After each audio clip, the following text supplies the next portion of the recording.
Xa? Ola, que tal? Aquí seguimos, un ano máis, e queremos contarche o que vivimos. Esta é a breve historia dun longo 2024 en Solidariedade Internacional de Galicia, nun contexto, xa sabes, de conflitos bélicos, políticos, sociais, no que máis que nunca seguimos dando alternativas pola xustiza social e a vida digna das persoas. E como en Solis somos equipo, en equipo será como fagamos este repaso. Mais seremos dinámicos, verdade, María? María?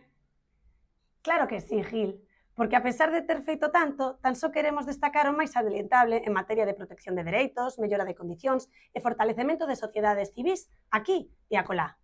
Foi un ano intenso, sen dúbida, no que a cooperación internacional, a educación para a cidadanía global e o comercio xusto protagonizaron o noso día a día. E se de cooperación falamos, que nos podes dicir, Gloria? Pois seguimos a traballar en Honduras, promovendo a saúde integral e colaborando con centros de descanso para persoas migrantes no seu tránsito polo corredor seco. Tamén estivemos en Guatemala, acompañando o traballo de mujeres mayas caclá e apostando polo dereito á vivenda digna no oriente do país. Tamén alí, e máis no Salvador, estamos a promover a soberanía alimentaria.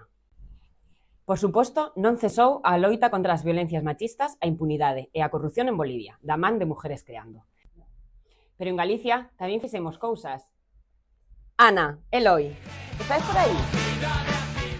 Boas, estamos grabando dende o Instituto Iescampo de San Alberto. Imos falar sobre o feminismo Estamos. e como son mostradas as mulleres. Iso era parte dun podcast que realizou o alumnado do Instituto Campo de San Alberto de Noia, que, xunto con outros 5 centros educativos, participou do proxecto educativo Activistas polo Mundo que Queremos. Recoñecédelo. É o globo do que celebramos o sexto encontro coa participación de 22 colectivos no que se recoñeceron microexperiencias de transformación social sobre o conflicto en Palestina, o maltrato animal ou a importancia de preservar a memoria colectiva, entre outros. Eles son Bruno, Rosa, Fátima, María e Laura, gañadores do terceiro Premio Galego de Educación para a Cidadanía Global, que tras unha fermosa entrega de premios disfrutaron dunha viaxe a Guatemala na que coñecer o traballo no país. E a participación social non entende de idade, por iso co noso activismo sénior percorremos Galicia, da man de institucións como a Tegal ou os ciclos de persoas maiores das universidades galegas.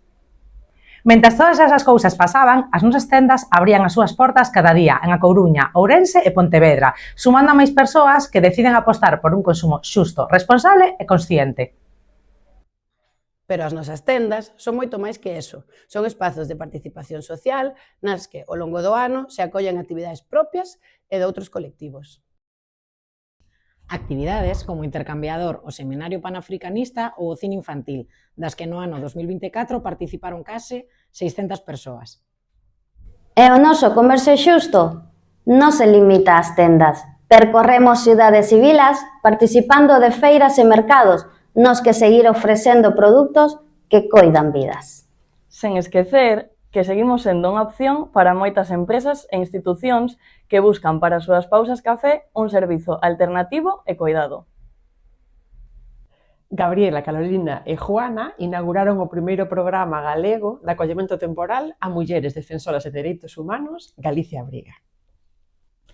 E para todo isto precisamos cartos.